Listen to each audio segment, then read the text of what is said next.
নুন ভাত খেয়ে দিন কাটানো দুই অসহায় ভাই বোনের পাশে দাঁড়ালো খুশির ভান্ডার। বাবা মা মারা যাওয়া দুই অসহায় ভাই বোন রিজওয়ানা ও ফিরোজ, বাড়ি মুর্শিদাবাদ। ভাঙা ঘরে কোনো রকমে দিন কাটায় এই অসহায় দুই ভাই বোন। দুবেলা দুমুঠো খাবারও জোটে না। নুন আনতে পান্তা ফুরানো অবস্থা এই দুই ভাই বোনের। কোনো রকমে দিন কাটে। প্রায় 10 বছর আগে বাবা মারা যান এবং গত 6 মাস আগে ক্যান্সারে আক্রান্ত হয়ে মাও মারা যান। সেই থেকে সংসারে নেমে আসে অন্ধকারের কালো ছায়া। এভাবেই নুন ভাত খেয়ে কোনো রকমে দিন কাটায় তারা।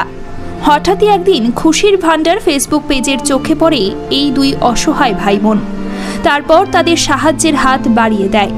খুশির ভান্ডারের বাপ্পা প্রথমে তাদের কিছু খাবার ও কিছু জামা কাপড় কিনে দেয় এবং সেদিন বাপ্পাদা কথা দিয়েছিলেন এই ভাই বোনকে একটা নতুন ঘর করে দেওয়ার। আর ঠিক সেই কথা মতোই এই অসহায় ভাই বোনের জন্য একটি ঘর বানিয়ে দেন। একবার ভাবুন তো, এই স্বার্থের দুনিয়ায় যেখানে সবাই নিজের স্বার্থ নিয়ে ব্যস্ত, ঠিক সেই সময় দাঁড়িয়ে খুশির ভান্ডার কিভাবে মানুষের পাশে সাহায্যের হাত বাড়িয়ে দিচ্ছে। গোটা বঙ্গের খবর পরিবারের পক্ষ থেকে খুশির ভান্ডারের জন্য রইল অনেক শুভেচ্ছা। ভালো থাকুন, মানুষের পাশে থাকুন। এই ধরনের গল্প আপনাদের সামনে তুলে ধরা আমাদের কর্তব্য। ভালো লাগলে আপনারা চ্যানেলটি ফলো করতে পারেন।